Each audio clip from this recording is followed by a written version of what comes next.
Hi guys, welcome back to CORNELIALOVE KITCHEN. Today I'm just going to show you something simple, 1, 2, 3.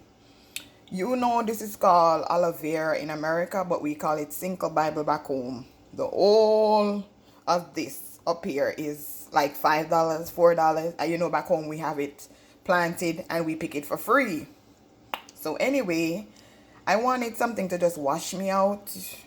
As we call it back home in Jamaica, wash out our system. They call it here detoxing, but I say wash out.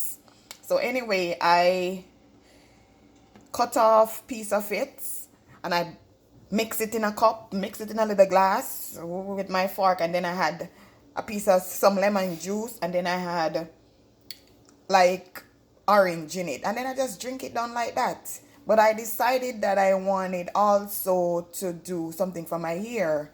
So as you can see, I clean it out, scrape it out, because I didn't use all, because I want this also tomorrow to use on my face. That's why my skin is so beautiful, because I use natural stuff.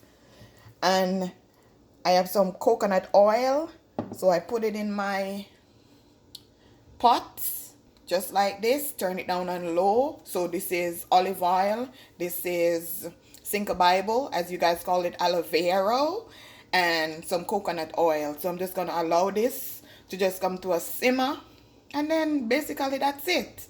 So I'm gonna do my wash out, my detoxing for 3 mornings, so Monday, Tuesday, Wednesday, and you know, then my system gonna feel good, because that's what we do in Jamaica.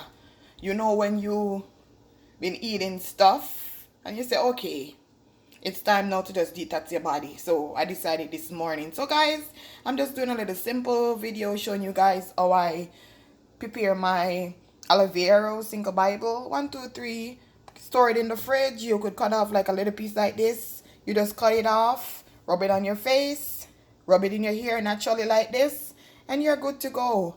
So I hope you enjoy this quick little video, and do have a blessed day, and in everything put God first. In Jesus' name, amen.